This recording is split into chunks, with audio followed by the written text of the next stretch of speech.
और इस बीच देखिए इरफान लौट रहा है। इस बीच एक और अपडेट है, बारामूला में घुसपैठ की कोशिश नाकाम की गई है। यहां भी कोशिश की है आतंकियों ने, 2 से 3 आतंकियों ने घुसपैठ की कोशिश की। उरी नाला के पास सेना ने घुसपैठ को रोका है। और अपडेट लेते हैं इरफान के पास, सीधे चलते हैं। इरफान, अभी भी कोशिश हो रही है इन्फिल्ट्रेट करने की, खबर आ रही है नाकाम किया गया बारामूला में ऐसी कोशिश को। देखिए, ये खबर सबसे पहले हमने TV9 बात वर्ष पर हम ब्रेक कर रहे हैं कि उड़ी में इस बीच एक घुसपैठ की कोशिश थी जिसमें 2 से 3 आतंकी घुसपैठ करने का प्रयास कर रहे थे उड़ी लाइन ऑफ कंट्रोल के इलाके में, उड़ी नाला के पास, जहां पर एक तरीके से कह सकते हैं हम अलर्ट ट्रूप्स ने तुरंत जवाबी कार्रवाई दी और वहां पर मुठभेड़ शुरू हुआ है। मैं एक बार फिर से कंफर्म कर दूं, उड़ी में लाइन ऑफ कंट्रोल के इलाके में आतंकियों के साथ मुठभेड़ शुरू हुआ है। अब आते हैं वापस पहलगाम की ओर।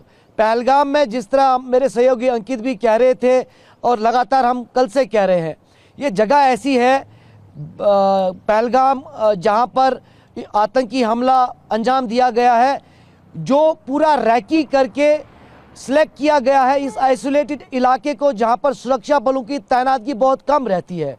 और सबसे महत्वपूर्ण बात जिसको ध्यान देना चाहिए हमें वो ये है, ये इलाका पूरा जंगल का इलाका है, पहाड़ी टेरेन है और वहां से आतंकियों को एस्केप रूट आसानी से मिल गया होगा, इसलिए इस जगह को चुना है और सॉफ्ट टारगेट पर्यटकों को बनाया गया है।